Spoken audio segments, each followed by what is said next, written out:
नमस्कार. शीतलचं स्वयंपाकघर म्हणजेच शीतल किचनमध्ये आपलं स्वागत आहे. चॅनलवर नवीन असाल तर चॅनल नक्की सबस्क्राईब करून घ्या, म्हणजे तुम्हाला नवीन नवीन रेसिपी पाहायला मिळतील. तर आज आपण बनवणार आहोत सकाळच्या वाफाळत्या चहासोबत खाण्यासाठी मऊ लुसलुशीत उपमा, जो सगळ्यांच्याच आवडीचा असतो. तर आज आपण जरा वेगळा चटपटीत टोमॅटो उपमा बनवणार आहोत, जो खायला अत्यंत खमंग आणि चटपटीत आहे. आणि मी तुम्हाला योग्य प्रमाणही सांगणार आहे. चला तर बघूया. तर त्यासाठी मी इथे 1 वाटी बारीक रवा घेतली आहे आणि तो चांगला भाजून घेणार आहे. रवा चांगला भाजून घ्यायचा, त्याचा खमंग वास येईपर्यंत, म्हणजे उपमा चवीला छान होतो.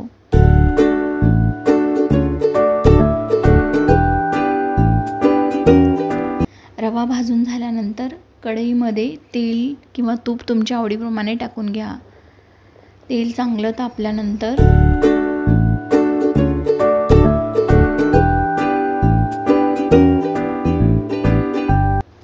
त्यात जिरं मोहरी टाकून घ्या. जिरं मोहरी तडतडली की बारीक चिरलेला कांदा, कढीपत्ता, हिरवी मिरची टाकून घ्या आणि चांगलं परतून घ्या.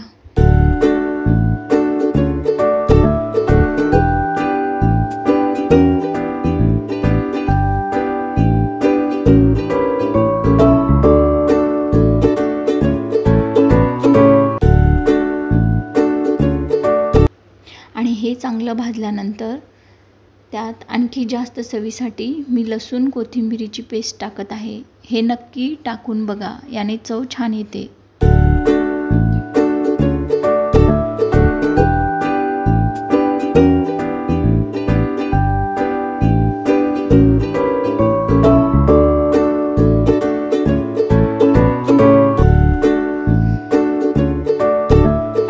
आता टोमॅटो टाकून घेऊयात आणि टोमॅटोला छान मिक्स करून घेऊयात.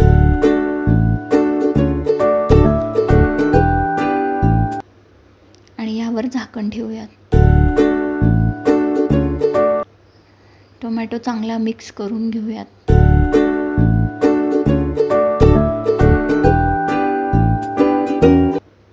टोमॅटो चांगला शिजला आहे.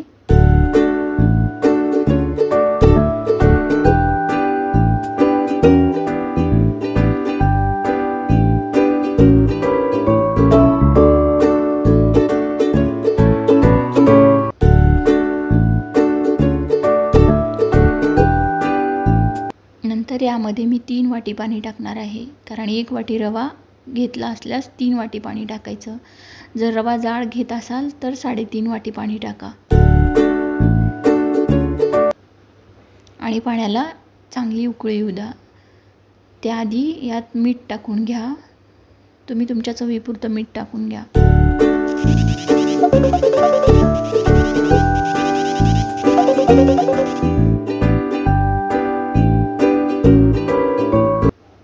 पाण्याला उकळी आली की मग यामध्ये भाजलेला रवा घालूयात आणि छान सतत फिरवून घेऊयात, जेणेकरून गाठी होणार नाहीत.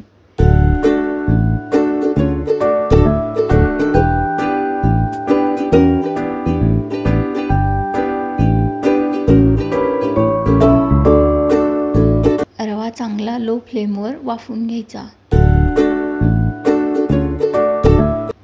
आणि झाकण ठेवून द्यायचा. 2 मिनिटे वाफवून घ्यायचा. उपमा तयार आहे आपला खमंग असा उपमा. आवडल्यास लाईक करा, सबस्क्राईब करा. धन्यवाद.